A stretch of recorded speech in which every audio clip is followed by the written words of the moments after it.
Mon frère a exigé que j'organise tout son mariage avec les 22 000 € que j'avais payés. J'ai retiré les fonds et envoyé un texto, bonne chance pour l'acompte de la salle. Mon frère m'a dit que si je ne coordonnais pas entièrement son mariage, je ne devais pas m'embêter à venir en tant qu'invité. Mes parents ont été d'accord avec lui instantanément. Alors, j'ai retiré les 22 000 € que j'avais promis et j'ai envoyé un seul texto, bonne chance pour l'acompte de la salle. Quand il a rappelé depuis le parking du fleuriste, la conversation a tout changé. La céphalée de tension s'était accumulée depuis lundi. Le jeudi soir, elle s'était transformée en quelque chose de plus méchant. Une bande serrée sur mon front qui pulsait chaque fois que la climatisation du bureau se mettait en marche. J'étais assise à ma table de cuisine à 23h43, l'ordinateur portable ouvert, une tasse vide poussée sur le côté, fixant une feuille de calcul que je construisais depuis 3 mois. J'avais 31 ans, j'étais coordinatrice de projet dans un cabinet d'architecture de taille moyenne, et je venais de terminer la dernière ligne du budget personnel le plus élaboré de ma vie. Colonne A, ce que j'avais promis. Colonne B, ce que j'avais déjà transféré. Colonne C, ce qui était encore en attente. Le total de la colonne C indiquait 22 400 €. C'était ma contribution au mariage de mon frère. Pas un prêt, pas un cadeau avec des conditions. Une contribution que j'avais offerte librement en janvier, quand il m'avait appelé en pleurant parce que l'acompte pour la salle était dû et que son compte épargne contenait moins de 800 €. J'avais dit sans hésiter, je vais m'en occuper. Ne stresse pas. Je le pensais. C'était mon frère. C'était le gamin pour qui je préparais des céréales avant l'école parce que nos parents partaient tôt au travail. J'aurais fait n'importe quoi pour lui. Le mariage était prévu pour le dernier samedi d'octobre, dans 11 jours. J'ai pris mon téléphone pour régler une alarme et j'ai vu la notification. Un texto de mon frère envoyé sur le chat de groupe familial à 23h38. Il envoyait rarement des textos aussi tard, sauf s'il avait besoin de quelque chose. Je l'ai ouvert. Son message était long, plus long que tout ce qu'il avait jamais envoyé dans ce chat, qui servait normalement au rappel d'anniversaire et à la photo occasionnelle de son chien. Je l'ai lu une fois. Puis je l'ai relu plus lentement parce que la première fois, j'étais sûr d'avoir mal compris. Je n'avais pas mal compris. Il écrivait que lui et sa fiancée avaient examiné le calendrier du mariage et s'étaient rendu compte qu'il y avait trop d'éléments mobiles à gérer tout en étant, selon ses propres mots, présents en tant que couple. Il disait que l'organisatrice de mariage qu'ils avaient engagée avait démissionné il y a 2 semaines. Une nouvelle pour moi. Et qu'ils avaient décidé qu'il était plus logique que je prenne le relais et que je m'occupe de la coordination le jour même, pas seulement de l'organisation du dîner de répétition la veille. Toute la communication avec les fournisseurs à partir de maintenant. La logistique des invités. Les révisions du plan de table, les confirmations du fleuriste, le calendrier de la restauration, la planification des navettes pour les parents âgés. Il terminait par « Tu es doué pour ces choses. Tu le fais pour le travail, et honnêtement, tu n'as pas d'accompagnateur, donc tu auras les mains libres. Nous t'avons inscrite pour le rôle de coordination. Tu es la meilleure. On t'aime. » Je suis restée assise avec ça un long moment. Tu n'as pas d'accompagnateur, donc tu auras les mains libres. J'étais célibataire depuis 8 mois, suite à une rupture qui m'avait coûté plus émotionnellement que je ne l'avais jamais laissé paraître à ma famille. J'avais été discrète à ce sujet parce que je ne voulais pas que la période des fiançailles de mon frère tourne autour de mon propre chagrin. J'avais été prudente. J'avais été prévenante. Et maintenant, mes mains vides étaient traitées comme une solution de personnel. J'ai répondu avec soin. Je lui ai dit que je l'aimais et que j'étais très excitée pour le mariage. Mais je devais être honnête. J'étais une invitée, pas une coordinatrice. J'avais pris des congés pour le célébrer, pas pour travailler pendant 12 heures sur un événement. Je lui ai suggéré de contacter un service de coordination de jour J. Ça existait. C'était abordable. Je pouvais même l'aider à en trouver un. La réponse est arrivée en 4 minutes.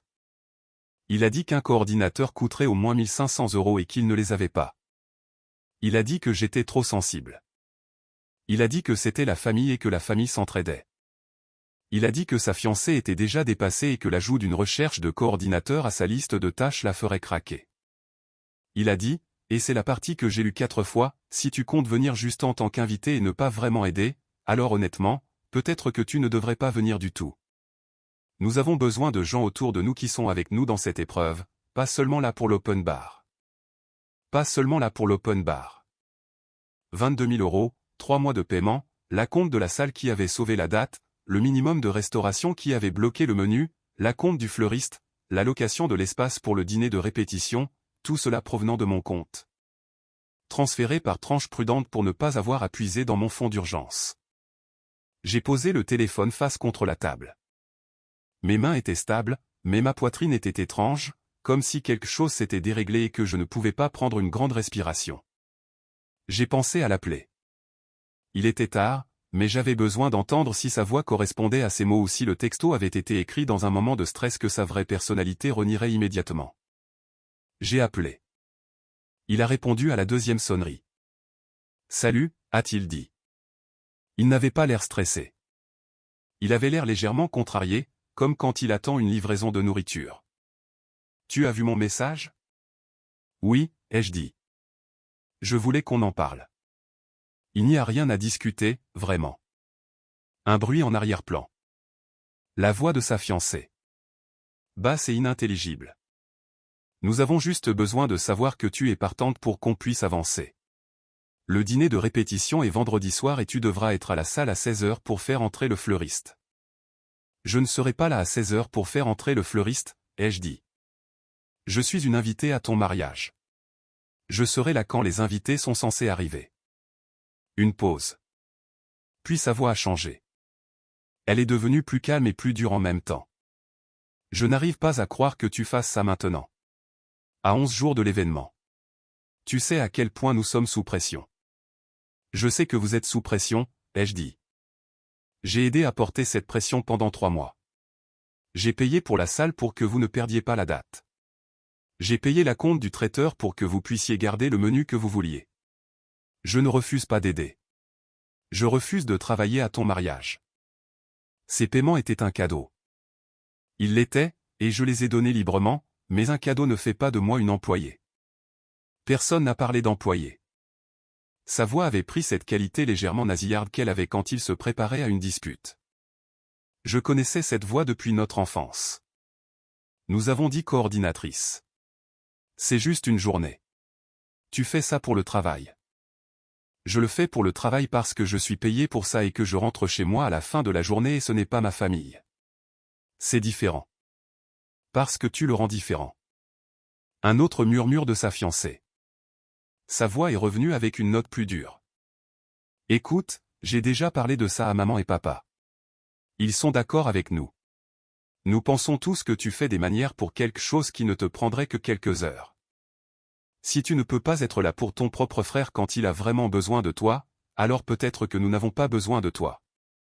Viens au mariage, prête à travailler, ou ne viens pas. Viens prête à travailler ou ne viens pas. J'ai attendu de ressentir quelque chose, de la peine peut-être, ou ce vieil effondrement familier, cette partie de moi qui avait été entraînée depuis l'enfance à aplanir les choses, à absorber le coup de son confort, à décider que maintenir la paix valait plus que de garder ma dignité. J'ai attendu. Ce n'est pas venu. Ce qui est venu à la place, c'était la clarté, le genre qui n'arrive pas avec du bruit, mais avec le calme. D'accord, ai-je dit. Il a semblé immédiatement soulagé. Non, ai-je dit, d'accord, je comprends ta position. J'ai raccroché. Pendant quelques minutes, je suis juste resté assise là, dans ma cuisine, avec le bourdonnement du réfrigérateur et le son lointain d'une voiture dans la rue. Puis j'ai rouvert mon ordinateur portable, non pas sur la feuille de calcul du budget, mais sur le site de ma banque. Le mariage était dans 11 jours. La salle avait une politique d'annulation que j'avais lue très attentivement lorsque j'avais signé le contrat, car j'étais coordinatrice de projet et lire les petits caractères était un instinct professionnel que je ne pouvais pas désactiver. Remboursement complet ou transfert de crédit si l'annulation était demandée 14 jours ou plus avant l'événement. 50% de crédit si demandé entre 7 et 13 jours avant. C'était le jour 11. J'étais dans la fenêtre des 50%. Si j'annulais maintenant, je perdrais la moitié. Mais si je ne faisais rien et que j'annulais dans 3 jours, je perdrais tout. J'ai fait un peu de calcul. 50% de la compte que j'avais versé pour la salle s'élevait à 4 000 €. C'était de l'argent réel. De l'argent que je ne voulais pas perdre. Mais j'avais versé près de 6 000 € à l'entreprise de traiteur. Et leur contrat avait une clause différente, une clause de changement de payeur sur laquelle j'avais insisté lorsque nous l'avions signé, car je n'allais pas mettre mon nom sur un contrat où quelqu'un d'autre pourrait accumuler des coûts. Selon cette clause, si je me retirais formellement en tant que partie payante, le contrat reviendrait au couple, qui devrait alors soit payer le solde existant eux-mêmes, soit renégocier.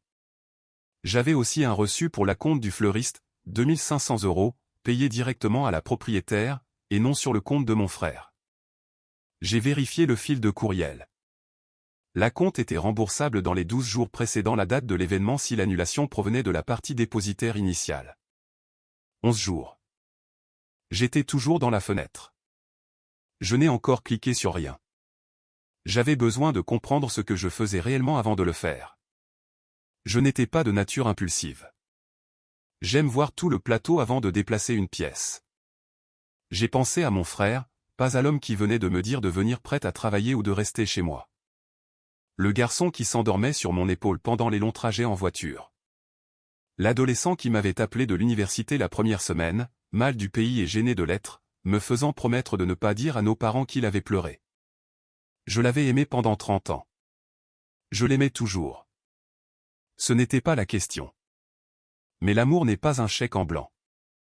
Je l'avais traité comme tel pendant longtemps. J'ai pensé aux 5 dernières années. Les meubles que je l'avais aidé à déménager 3 fois. Le paiement de la voiture que j'avais discrètement couvert quand il était entre 2 emplois. La caution de son appartement actuel, 4 000 €, qualifié de prêt, jamais remboursé, jamais mentionné à nouveau. L'ordinateur portable que j'avais acheté pour sa fiancée quand le sien était tombé en panne 2 semaines avant ses examens de fin d'études supérieures. Les petites sommes qui s'étaient accumulées, jamais comptabilisées, jamais reconnues, juste absorbées dans la compréhension générale que j'étais la personne capable, celle avec le bon travail et la vie organisée, celle qui pouvait s'en occuper. J'avais construit une vie dont j'étais fier. J'avais travaillé dur pour cela. J'avais épargné avec soin. J'avais planifié. Et quelque part en cours de route, ma compétence avait été reclassée par ma famille, discrètement et sans mon consentement, d'une réussite à une ressource. Je suis retourné sur le chat de groupe familial. Mes parents avaient répondu après que j'ai posé le téléphone. Ma mère avait écrit « Chérie, ton frère est une boule de nerfs. Tu sais comment il est. Dis juste oui et tout ira bien. Ce n'est qu'une journée. » Mon père avait écrit « C'est toi l'organiser. Personne d'autre ne peut faire ça. Ne le laisse pas tomber juste avant le mariage. La famille prend soin de la famille. Personne d'autre ne peut faire ça. » Ce qu'il voulait dire, c'est que personne d'autre ne le ferait gratuitement à 11 jours de préavis tout en souriant pour les photos et en faisant semblant de passer un bon moment. Je me suis adossé à ma chaise et j'ai regardé le plafond un long moment. Puis j'ai commencé à passer des appels. La fleuriste a décroché à la 2e sonnerie. Elle travaillait tard. Elle l'avait mentionné lors de nos premières consultations. J'ai expliqué la situation calmement et professionnellement. Elle est restée silencieuse un moment, puis a dit « Ma chérie, ce n'est pas la première fois que je reçois ce genre d'appel. » Elle a confirmé le remboursement et a dit qu'elle ferait traiter le chèque d'ici lundi. Le responsable de la restauration était moins chaleureux, mais tout aussi efficace. Je lui ai expliqué la clause de changement de payeur. Il a soupiré, m'a demandé d'envoyer un courriel officiel le matin et a confirmé que le contrat reviendrait au couple. La salle était le cas le plus compliqué. Une perte partielle était inévitable. Je l'ai accepté. 4 000 € était une somme douloureuse, mais c'était le prix à payer pour tracer une ligne au jour 11 au lieu du jour 14, date à laquelle j'aurais dû agir si j'avais été plus attentive à mon propre état émotionnel. J'ai envoyé les courriels officiels. J'ai tout documenté. J'ai activé une réponse d'absence du bureau pour capturer toute réponse des fournisseurs. Puis j'ai ouvert le chat de groupe. J'ai écrit, j'y ai réfléchi et je dois être honnête avec vous tous. Je suis venu à ce mariage en tant que quelqu'un qui voulait vous soutenir, pas travailler à votre événement. Quand j'ai fait ces paiements, c'était une contribution entre membres de la famille, pas l'achat de mon propre travail. Ce soir, on m'a dit que si je ne voulais pas assumer les tâches de coordination, je ne devrais pas venir. Je prends cela au sérieux. J'ai contacté la salle, le fleuriste et le traiteur pour entamer le processus de retrait de mes paiements et de transfert des contrats au nom du couple. Les détails vous parviendront par écrit de chaque fournisseur. Je vous aime. Je suis désolé que cela se termine ainsi. J'ai désactivé les notifications. Je n'ai pas bien dormi, mais j'ai dormi. Le lendemain matin, à 7 heures, mon téléphone avait accumulé 46 notifications. J'ai d'abord fait du café, je suis resté sur mon petit balcon dans la lumière grise du matin, enveloppé dans un pull, et je l'ai bu lentement. Puis je me suis assise et je les ai lus dans l'ordre. Mon frère avait appelé 9 fois et envoyé 11 textos. Ils ont commencé confus, puis ont escaladé à travers l'incrédulité jusqu'à une sorte de fureur froide que je reconnaissais de l'adolescence. Sa fiancée m'avait envoyé un message séparé une fois, et c'était en fait le plus mesuré de tous. Elle disait qu'elle était contrariée, mais qu'elle voulait comprendre ce qui s'était passé. J'ai noté cela et l'ai mis de côté. Ma mère a appelé alors que j'étais encore sur le balcon. J'ai répondu. Grace, qu'as-tu fait? Pas une question, un verdict. J'ai retiré mes contributions financières, ai-je dit. Les contrats leur ont été retransférés. La salle nous a appelés ce matin. Sa voix était tendue. Ils veulent le solde complet dans les 10 jours où ils libèrent la date. Je sais. C'est ce que dit le contrat. Comprends-tu ce que tu as fait? Le mariage est dans 11 jours. Ton frère n'a pas cet argent. Je le sais aussi. Alors comment as-tu pu? Sa voix s'est légèrement brisée, puis s'est durcie. C'est égoïste. C'est la chose la plus égoïste que tu aies jamais faite. Ton frère est sur le point de se marier et tu le punis pour un désaccord sur une liste de tâches. Ce n'était pas une liste de tâches, ai-je dit. Il m'a dit de venir prête à travailler ou de ne pas venir du tout. J'ai choisi de ne pas venir. Cela inclut de ne pas continuer à financer un événement dont j'ai été désinvité. Silence sur la ligne. Tu n'es pas désinvité. Il m'a dit spécifiquement que si je n'étais pas prête à faire le travail de coordination, je ne devrais pas venir. C'étaient ses mots. Il était stressé. Il ne le pensait pas littéralement. Il a aussi dit que j'étais seulement là pour l'open bar. Il le pensait assez littéralement. Un autre silence, plus long. Je pouvais entendre mon père en arrière-plan, sa voix basse et urgente. Tu as l'argent, a finalement dit ma mère. Tu as des économies. Tu peux rétablir ces contrats aujourd'hui et personne n'a à savoir que tout cela s'est produit. Je pourrais, ai-je dit. Alors fais-le. Fais-le pour ton frère. Fais-le pour cette famille. Non, ai-je dit. Le mot a atterri d'une manière que je n'avais pas tout à fait anticipée. Je l'avais déjà dit, bien sûr, mais jamais à cette question particulière. Jamais avec autant d'enjeux. Jamais sans ressentir immédiatement l'envie de faire marche arrière. Cette fois, je l'ai juste laissé là. Non. La voix de ma mère est devenue plate. Non, juste comme ça? Le mariage de ton frère va tomber à l'eau. Et tu dis non? Le mariage de mon frère pourrait tomber à l'eau, ai-je dit. Ce n'est pas quelque chose que j'ai fait. Il avait un événement financé il y a 11 jours. Ce qui s'est passé depuis est une série de choix qu'il a fait. Tu es incroyable. Sa voix est devenue froide d'une manière que je n'avais pas entendue depuis des années. Si ce mariage tombe à l'eau, je veux que tu saches que nous ne te le pardonnerons jamais. Est-ce que tu me comprends? Jamais. Je comprends, ai-je dit. Elle a raccroché. Je suis rentré, j'ai versé le reste de mon café dans l'évier parce qu'il avait refroidi, et j'ai fait une nouvelle tasse. Les 2 jours suivants ont été plus calmes que prévu. Mon frère a cessé d'appeler le deuxième après-midi, ce qui, je suppose, signifiait qu'il était passé en mode résolution de problèmes et qu'il gérait les retombées pratiques. Mon père a envoyé un long courriel, formel et déçu dans le ton, que j'ai lu entièrement et auquel je n'ai pas répondu.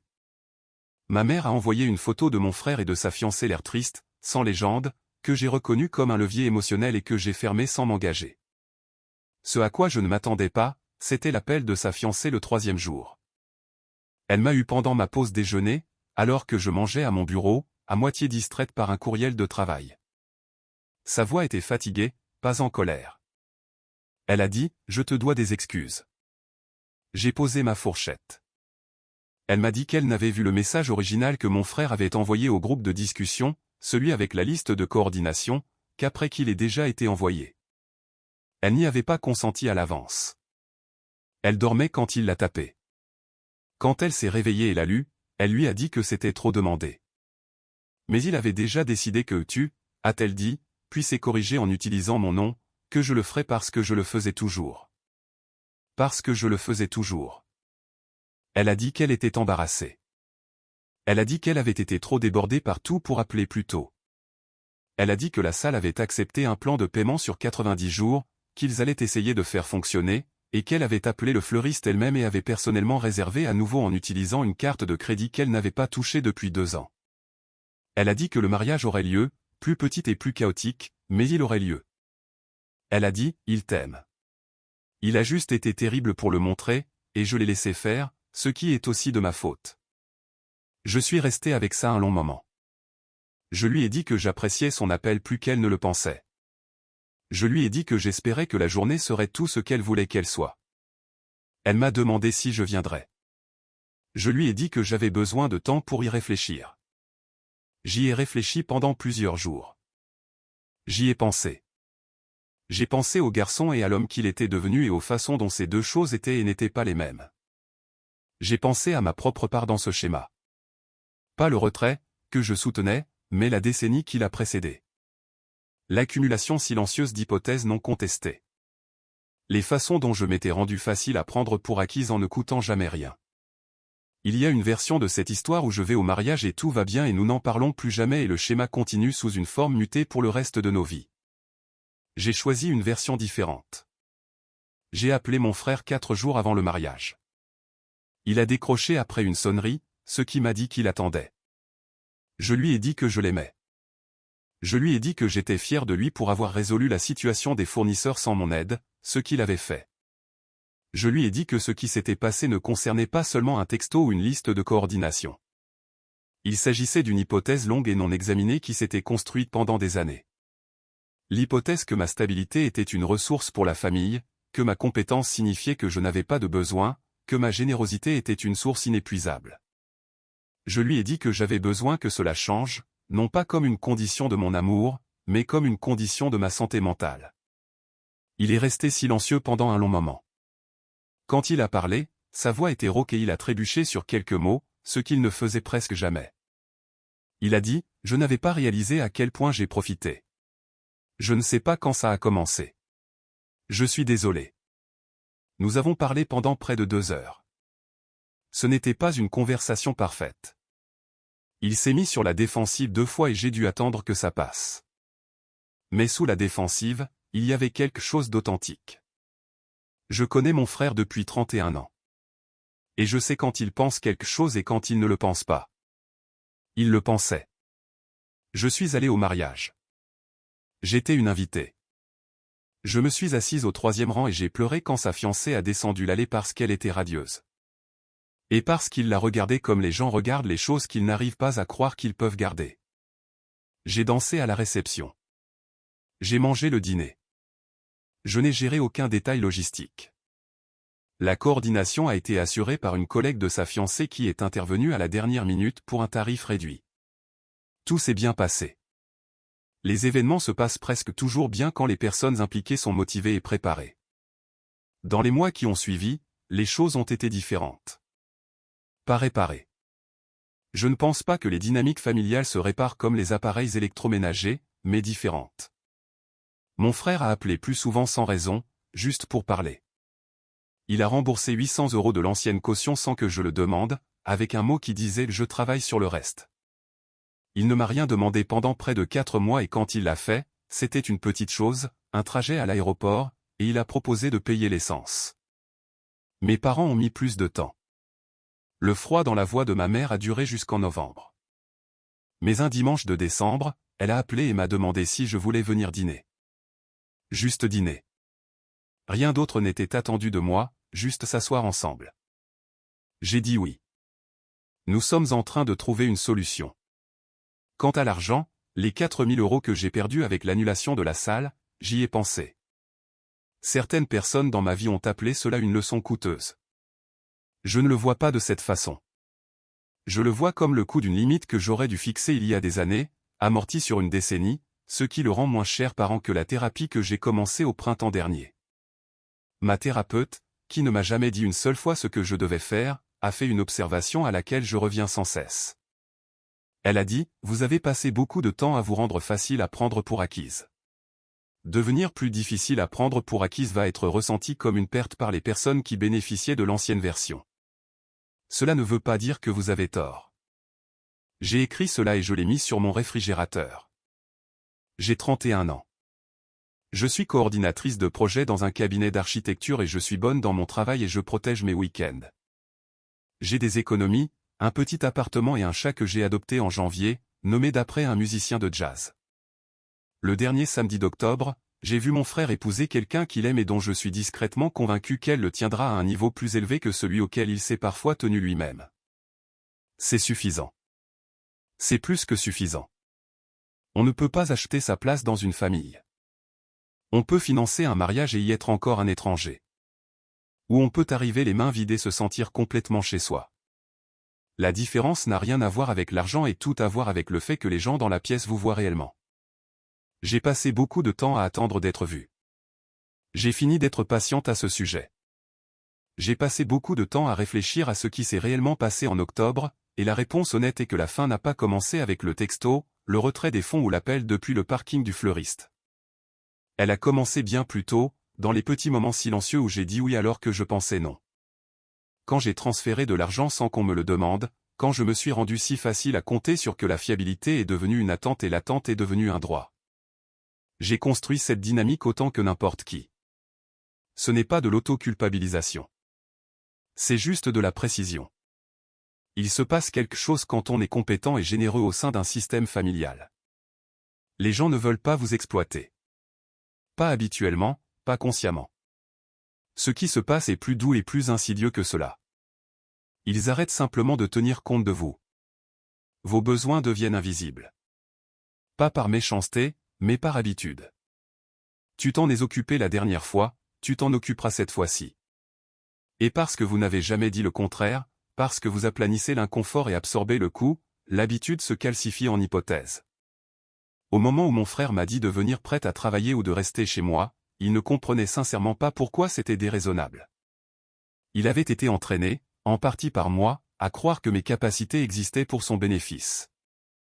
Cette prise de conscience ne rend pas ce qu'il a dit acceptable. Elle le rend simplement explicable.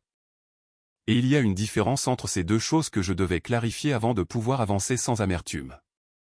Ce que j'ai fait quand j'ai retiré ces contrats n'était pas de la vengeance. Je veux être précise à ce sujet parce que je l'ai entendu décrire de cette façon, y compris par ma propre mère. Ce n'était pas une punition. C'était la première fois depuis longtemps que mes actions correspondaient à ma position réelle. Je n'étais pas son employé. J'étais sa sœur. Et les sœurs ont le droit d'avoir une limite. La partie difficile, celle dont personne ne vous prévient, c'est que fixer une limite est ressenti comme une perte par tous ceux qui bénéficiaient de la version illimitée de vous. La colère de ma mère était réelle. La panique de mon frère était réelle. Ce n'était pas une comédie. Ils ont sincèrement vécu ma limite comme une trahison parce que, de l'intérieur du système qu'ils avaient construit, cela y ressemblait exactement. Cela ne veut pas dire que j'avais tort. Cela signifie que le système devait se briser. Ce que je sais maintenant, des mois plus tard, avec mon frère qui rembourse de vieilles dettes par versement et ma mère qui appelle le dimanche soir juste pour parler, c'est que la rupture était nécessaire. Pas agréable, pas propre, nécessaire. Les relations que j'ai avec eux maintenant sont plus honnêtes que tout ce que nous avions auparavant parce qu'elles ne sont plus construites sur une fondation de mondons incontrôlés. Elles sont construites sur quelque chose de plus égal, de plus laborieux, et donc de plus réel. Je suis toujours une personne généreuse. Je ne pense pas que ce qui s'est passé ait changé cela. Mais je suis maintenant généreuse de manière que je choisis délibérément, pas de manière dans lesquelles je dérive par vieux conditionnements d'enfance. La différence ressemble à la différence entre donner un cadeau à quelqu'un et laisser tomber son portefeuille pour qu'il prenne ce dont il a besoin. J'ai gardé une note sur mon réfrigérateur qui disait quelque chose que ma thérapeute a observé, que devenir plus difficile à prendre pour acquis serait ressenti comme une perte par les personnes qui bénéficiaient de l'ancienne version de moi. C'est vrai. Je l'ai vu se vérifier en temps réel et je suis resté malgré tout, parce que certaines pertes sont en fait des corrections et la seule façon de les traverser est d'arrêter de s'excuser pour la clarté qu'elles apportent.